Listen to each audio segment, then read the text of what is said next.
is Rich and Mark, and welcome to Getting Raw. Today I got a special guest. He's a Perth boy, Wayne Grimes. Welcome to the show. Thanks, Richard. Thank you.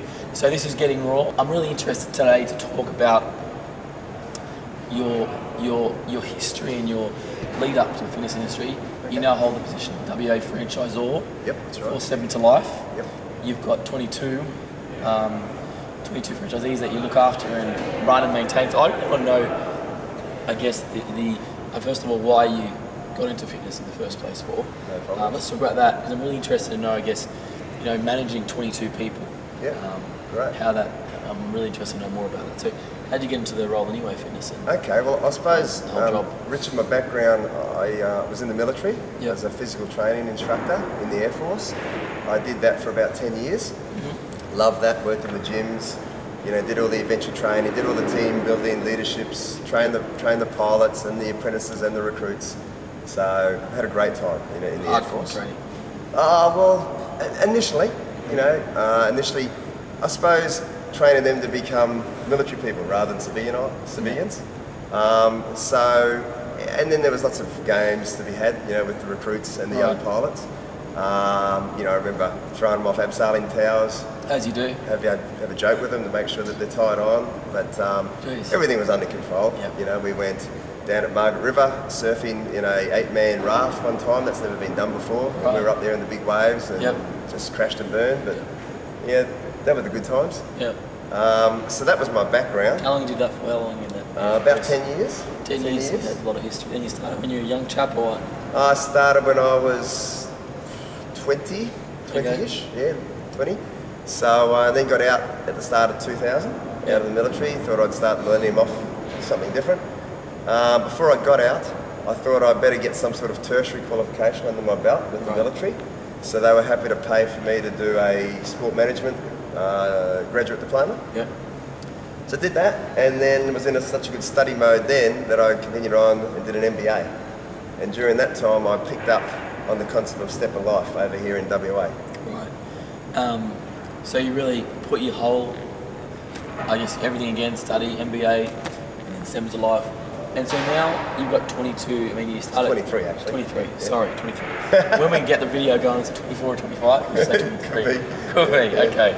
So the thing I'm interested in is that you got into life for a year, weren't you, just as a franchisee, is that right? Yeah, mate, yeah. I started my own franchise in January 2006. Right. And run that for a year. And I had every intention of running that for a long time. Yep. Like I said, it was a good fit having the theoretic study, academic side behind me, but really wasn't using that when I was working in the local council, in between the military and running Step of Life. And my passion was training people anyway, so it was a really good fit. So I ran that for a year, and then got advised to apply for the master franchise role over here in Western Australia. And obviously, master franchise in the whole WA is very limited, being one. Yes. So you sort of got to make some decisions pretty fast, I'm assuming. Yeah, we did, and we still do. And it's a great career. It's a great job for me. Yeah. It's obviously a family business, so my wife works alongside me as well. But it's just given me an opportunity to use the skills that I've got. Yeah. And now a lot of the time I'm managing franchisees, which is great. It's still people skills are required, which I'm a people person anyway. Yep. But got the chance to put the management side of things into play as well and grow the business. And managing 23 different locations, that must bring challenges. Absolutely. Because I'm dealing with people again. Yep. It's no different from a manager in a office job dealing with, people in the office. You're dealing with people. Yep. So yes, you've got to hear all their personal issues and circumstances, and as well as they want to make sure their business grows as well, which is in my best interest. Of course. So yeah, all those challenges come into play, and I enjoy it. It's it keeps me alive. It gives me challenges in my business and career. So it's exactly where I want to be. So we're in Perth, and beautiful weather again, once again. Magnificent, yes. And a year ago or something, we were in Melbourne, and I filmed a lot of the Stems of Lives for me, a personal trainer. Oh. And we went there in a winter morning, and I had my beanie on, and it was really freezing. Yeah. I was thinking, this is where it started. Yes. I mean, does the weather, it must impact we're so lucky. We are absolutely lucky. A couple of years ago, I went to a National Seven Life conference. Right. And I heard the Victorians and a guy from the ACT at that stage talking about layering on and layering off. And I never heard of the concept. Layering on, laying off. Layering on, layering off. Yep. I said, what are you guys talking about? Because I'm from Queensland originally. And they explained that when they do warm-ups, people have to layer their clothes off before they get to the main section. And then at the end of the session, put the layers back on again. I thought, I suppose we layer on and off in WA. In winter, if you want to call it winter, we take our jumper off and then we get into it. Everyone's in their shorts anyway. But look, we're blessed with our weather, an environment over here, 30-degree blue skies, no rain. So that's going to be a big benefit for STEM to Life. Obviously, if you don't know STEM to Life, it's all outdoor training, group outdoor training. And the sun shines, and that's the business, isn't it? It is, yeah. We've got winter retention programs, but over here we don't even talk about winter. Not in the west. Over in the east coast, Melbourne, Sydney, Queensland. Last year they haven't had a good year. Haven't had a good year with the rain, which probably to a degree has held back the businesses over there. Hasn't stopped people from training in the outdoors. But, people love to train in the outdoors. From my knowledge, I've never heard of anyone dying from getting a little bit wet with rain. So we'll train them in the outdoors. But we've got strategies, when it's thunderstorms and cyclones, for instance. But we don't have to put those strategies into play as much over here in the West. Well, that helps a lot. Tell me about, when you recruit for, I'm looking at businesses that have had they're wanting to go down the franchise route or even licensing route or getting subcontractor support, for example. What do you look for in getting a new, person that's a big investment for them? It's their life, it's their business now. What's the perfect person? If somebody's trying to recruit that person, who do you look for? What have they done in the past? Okay.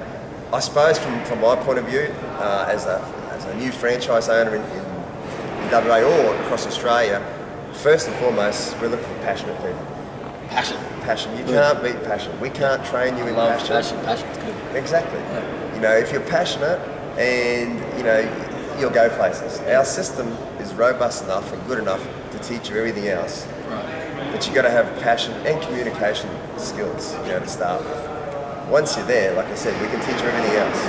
But I suppose my ideal franchise candidate would be someone from a business background who has some street smarts about them, who've been there and done that. Not so much in the fitness industry, it doesn't matter. People who have lived a life and can understand a business concept, because that's what we do.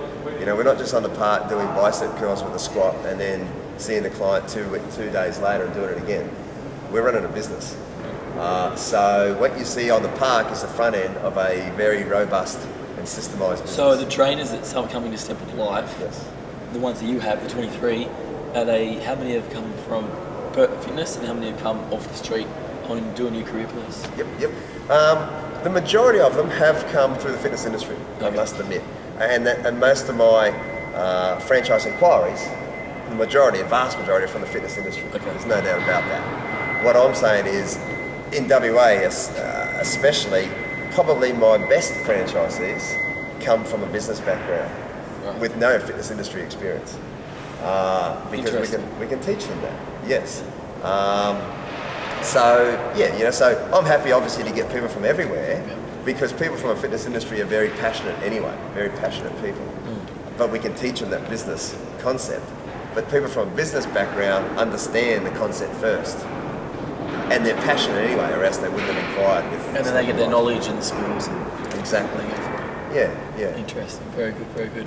Yeah. So, I guess going forward for you, what's the plan? Is it always just getting more locations, or is there something grander and bigger? Well, in WA, yes. I suppose I'm on a 2-year plan myself. I'm at 23 franchise at the moment. By this time next year, February next year, I want to have 37, and I'm pretty confident I'll do that.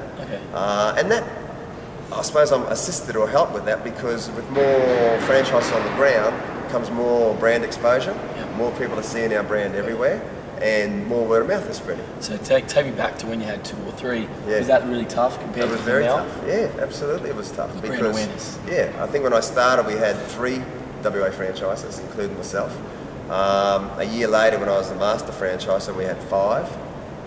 You know, it was hard because the brand wasn't there. We needed money to make money. And it's not really. I mean, you're in Perth. You got East Coast. Does it a big difference in regards to may have somebody heard it over there, but they have no idea over in Perth when you started? Yeah, when we started, yes, because it was all new over here. Okay. Absolutely. I suppose we're lucky in WA because, and I'll touch wood if I can find something, that the competition isn't that serious, and it's not so structured over here for outdoor training. There is 1,000,001 trainers in the park who operate, but generally they haven't got systems or marketing concepts behind them. Right. They're good trainers. A lot of them are great trainers, but they're either doing it on the side, they're doing it for, I shouldn't say cash, I don't know. But it might be presented. No personal trainer does anything for cash in this industry. But it's a full-time gig for us. You're running a franchise. So that's why I'm lucky now. We're on a bit of a growth spurt in WA. So I'm riding a good wave at the moment. The franchisees are all very happy because we get an enormous amount of leads. Where do you do your marketing? How does that come? Marketing, this year we're concentrating on major shopping centres. Okay. Because we've got a special WA promotion team who will do that from within on behalf of all the other franchisees. Okay. So we're going to the big Westfields and the Carousels or the Whitfords that the franchisee can't afford themselves to do and haven't got the time to do. So I'm sending the best in the business down there to do that on behalf of everyone. We've tried radio, we've tried TV, everything works, I got no doubt. We're getting more online now. So it's just a matter of, I just need to try things, and see how things go. Excellent, excellent. Well, I look forward to the growth of the WA side of Step Into Life. We've got heaps of, I see all the Step Into Life, so it's good. I don't know, even a year ago, you've grown a lot in a year, haven't you? Is that right? In the last year, probably in the last 2 years, we've had a good growth, but this year is just going to boom. I've got 4 new franchises already signed up for our next initial intake in August, and it's only February now. So I've still got 6 months to work on that. So I'm very, very happy where we're sitting. So what's your biggest failure in business that you've lost the most amount of money on? That things haven't gone right, you've pulled your hair out, something's happened. What's the worst thing and the one piece of advice you could offer for somebody else? Look, to be honest, Richard, I didn't run a business before I got into Step of Life. I haven't had any failures, which is good. My franchise was very, very successful before I signed that and sold that in 2010. The master franchise is going very, very well. Excellent. I suppose no failures, but my biggest struggle or challenge right now is... I love this because I say failures and he corrected me saying challenges. That's what it's all about. It's about challenges and overcoming that challenge. Yeah, well, I suppose I should say that because I always say to the franchise needs to see the cup half full rather than half empty. Right. So positive mindset. But the challenge now is to cater for the growth. So I'm looking for a full-time staff member, basically my right-hand person, to help me grow the business. In the office. All right, so there's a job wanted. Absolutely. In the office. Yeah, and that job is centred around supporting the existing franchisees. Even though I'd love to do it, I just can't be everywhere all the time, and it's a way of me growing my business as well. So I've got to let go of the reins a little bit to grow. Excellent. Thank you for your time. And where can everybody find you? Like they go email or website? Where do you hang out? Facebook? What do you do? Yeah. Well, we're on Facebook. We're on Twitter. Step of Life Western Australia. Email wa@stepoflife.com. Excellent. And like I said, the website www.stepoflife.com. All right, thanks for your time. Appreciate that. Too easy, and look forward to seeing everybody in the next episode of Getting Raw. Thank you.